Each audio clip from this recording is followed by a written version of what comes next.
Hello po, good morning po sa ating lahat. Welcome back na po sa ating YouTube channel. For today's video, isang tanong na naman po ang tipong subscriber ang tipong sagutin.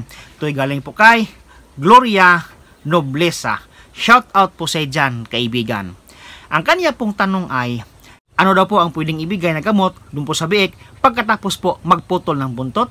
Kung kayo po ay mahilig po sa palaga ng mga baboy o kahit anong hayop pangkabuhayang agrikultura, mag-subscribe lang kayo sa aking YouTube channel, Ryan Patinio Agri Farming, Family and Kitchen Adventures. So ngayong araw po mga kaibigan, atin pong pag-uusapan yung tungkol po sa pagputol ng buntot sa mga alagang biik.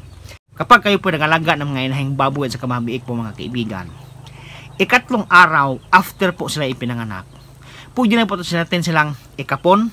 Pwede pati putulan ng buntot, putulan ng pangil, bigyan ng iron, bigyan ng vitamin B complex, at saka lagyan po ng mga markings o marker po mga kaibigan. Ngayon po, sa tanong po ating subscriber kung ano na po ang pwede nating ibigay pagkatapos po magputol ng buntot.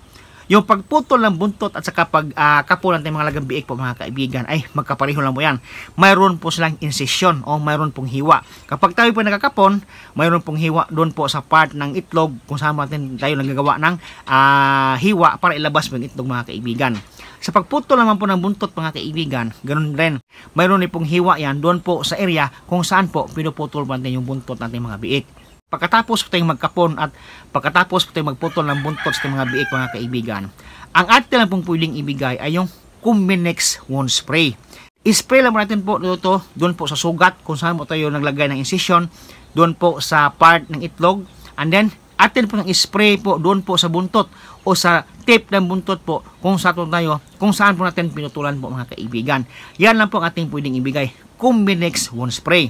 Pwede na po tayong huwag pong magbigay ng mga antibiotic injection. Kasi po, yung Combinex Wound Spray po mga kaibigan ay sapat na po yan doon po sa mga sugat natin pong ginagawa pagkapon, and then po doon po sa sugat po pagkatapos po putulan ng buntot yung ating mga biik.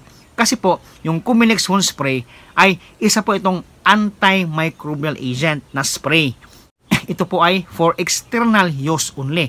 So, pagkatapos pating magkapon at saka pagkatapos magputol ng mga buntot po mga kaibigan, yung Combinex Wound Spray po ay sapat na po yan natin pong spray doon po sugat natin mga biik po mga kaibigan.